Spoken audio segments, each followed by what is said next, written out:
নমস্কার বন্ধুরা, চলুন দেখে নেই আজকের পশ্চিমবঙ্গের 25টি তাজা খবর। আমাদের চ্যানেলে নতুন হয়ে থাকলে চ্যানেলকে অবশ্যই সাবস্ক্রাইব করুন, আর আপনি ভিডিওটি কোথা থেকে দেখছেন অবশ্যই কমেন্ট করে জানান। আজকের পশ্চিমবঙ্গের 25টি ব্রেকিং নিউজ মাত্র এক ভিডিওতে। দেশ, রাজনীতি, আবহাওয়া, চাকরি, দুর্ঘটনা, কিছুই বাদ যাবে না। চ্যানেলটি সাবস্ক্রাইব করতে ভুলবেন না।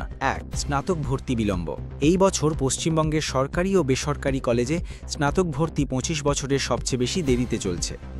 ওবিসি কোটার জটিলতার কারণে ছাত্রছাত্রীরা চরম অনিশ্চয়তায় আছেন। 2. সীমান্তে বাংলাদেশি পুলিশ আটক। ভারত বাংলাদেশ সীমান্তে বিএসএফ এক বাংলাদেশি সিনিয়র পুলিশ অফিসারকে আটক করেছে। অবৈধভাবে সীমান্ত পার হওয়ার চেষ্টা করছিলেন বলে অভিযোগ করা হয়েছে। পরে তাকে বাংলার পুলিশের হাতে হস্তান্তর করা হয়েছে। 3. শিক্ষক আন্দোলন। চাকরি বাতিল হওয়া 25,753 জন শিক্ষক ও কর্মচারীর আন্দোলন ক্রমশ তীব্র হচ্ছে। নবান্ন অভিযানে পুলিশের সঙ্গে ধস্তাধস্তি, ফলে কলকাতা ও হাওড়ায় যানজট তৈরি হয়। 4. দ্বিতীয় হুগলি সেতু বন্ধ। রক্ষণাবেক্ষণের কারণে 17 ঘণ্টা বন্ধ ছিল দ্বিতীয় হুগলি সেতু। যাত্রীদের ভোগান্তি চরমে পৌঁছায়, অনেকেই দেরিতে অফিস ও কাজে পৌঁছেছেন। 5. সরকারি কর্মচারী বিক্ষোভ। রাজ্যের বিভিন্ন দপ্তরের সরকারি কর্মীরা আজও বিক্ষোভে সামিল হন। দাবি, বকেয়া ভাতা দ্রুত মেটানো হোক এবং চাকরির নিশ্চয়তা দেওয়া হোক। 6. ডেঙ্গুর প্রকোপ। কলকাতা ও পার্শ্ববর্তী জেলায় ডেঙ্গুর সংক্রমণ দ্রুত বাড়ছে। স্বাস্থ্য দপ্তর বিশেষ টিম গঠন করেছে এবং মানুষকে সতর্ক থাকতে বলছে। 7. বিমানবন্দরে রেকর্ড যাত্রী। কলকাতা বিমানবন্দরে যাত্রী চলাচলে নতুন রেকর্ড তৈরি হয়েছে। উৎসবের মরশুমকে সামনে রেখে অতিরিক্ত ফ্লাইট চালানোর পরিকল্পনা করেছে কর্তৃপক্ষ। 8. চা শ্রমিকদের আন্দোলন। উত্তরবঙ্গের চা বাগানের শ্রমিকরা দৈনিক মজুরি বৃদ্ধির দাবিতে আন্দোলনে নেমেছেন। প্রশাসনের সঙ্গে বৈঠক ব্যর্থ হওয়ায় শ্রমিকদের ক্ষোভ আরও বেড়েছে। 9. রাজনৈতিক সংঘর্ষ। বীরভূমে 2 রাজনৈতিক দলের কর্মীদের মধ্যে সংঘর্ষ হয়। একাধিক বাড়ি ভাঙচুর হয়েছে এবং এলাকায় পুলিশ মোতায়েন করা হয়েছে। 10. মুর্শিদাবাদে বন্যা। মুর্শিদাবাদের বেশ কয়েকটি গ্রাম নদীর জলে প্লাবিত হয়েছে। ফসল নষ্ট হওয়ায় কৃষকরা মারাত্মক সমস্যায় পড়েছেন। 11. হাওড়ায় জলজট। টানা বৃষ্টিতে হাওড়ার বিভিন্ন এলাকা জলমগ্ন হয়েছে। সাধারণ মানুষ ও যানবাহন চলাচলে দুর্ভোগ পোহাচ্ছেন। 12. বজ্রপাতের সতর্কতা। দক্ষিণবঙ্গের বিভিন্ন জেলায় আজ বজ্রপাতের সতর্কতা জারি করেছে আবহাওয়া দপ্তর। গ্রামীণ এলাকায় মানুষকে সতর্ক থাকতে নির্দেশ দেওয়া হয়েছে। 13. হাওড়া স্টেশনে অতিরিক্ত ট্রেন। উৎসব উপলক্ষে যাত্রী চাপ সামলাতে হাওড়া স্টেশন থেকে অতিরিক্ত বিশেষ ট্রেন চালানোর ঘোষণা হয়েছে। এতে সাধারণ যাত্রীরা স্বস্তি পাবেন। 14. মেট্রোর নতুন রুট। কলকাতা মেট্রোর নতুন রুট উদ্বোধনের কাজ শেষ পর্যায়ে। শীঘ্রই যাত্রীদের জন্য পরিষেবা চালু হবে।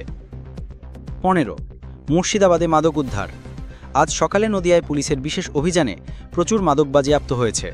পাচার চক্রের কয়েকজন সদস্য গ্রেপ্তার হয়েছে। 16. পুরুলিয়ায় জলসংকট। পুরুলিয়ার বিভিন্ন গ্রামে অনাবৃষ্টির কারণে পানীয় জলের মারাত্মক সংকট দেখা দিয়েছে। প্রশাসন ট্যাঙ্কার পাঠালেও তা যথেষ্ট নয় বলে অভিযোগ করা হয়েছে। 17. দার্জিলিংয়ে পর্যটকের ভিড়। দার্জিলিং ও পাহাড়ি এলাকায় পর্যটকের ভিড় রেকর্ড মাত্রায় বেড়েছে। হোটেলের ভাড়া বেড়ে যাওয়ায় পর্যটকদের সমস্যায় পড়তে হচ্ছে। 18. দক্ষিণ 24 পরগনায় সোলার প্রকল্প। দক্ষিণ 24 পরগনায় একটি নতুন সোলার বিদ্যুৎ প্রকল্প উদ্বোধন হল। এতে কয়েক হাজার পরিবার বিদ্যুৎ সুবিধা পাবে বলে আশা করা হচ্ছে। 19. হুগলির শিল্পাঞ্চলে বিনিয়োগের ঘোষণা এসেছে। হুগলির একাধিক শিল্পাঞ্চলে বিদেশি সংস্থার পক্ষ থেকে নতুন বিনিয়োগের ঘোষণা এসেছে। এতে নতুন কর্মসংস্থানের সুযোগ তৈরি হবে। 20. নিউ টাউন রাজারহাটে IT park. New town Rajarhat এলাকায় নতুন আইটি পার্ক চালু হচ্ছে। প্রায় 10,000 চাকরি তৈরি হবে বলে আশা করা হচ্ছে। 21. কৃষকদের জন্য ভর্তুকি। রাজ্য সরকার ছোট ও প্রান্তিক কৃষকদের জন্য বিশেষ ভর্তুকি ঘোষণা করেছে।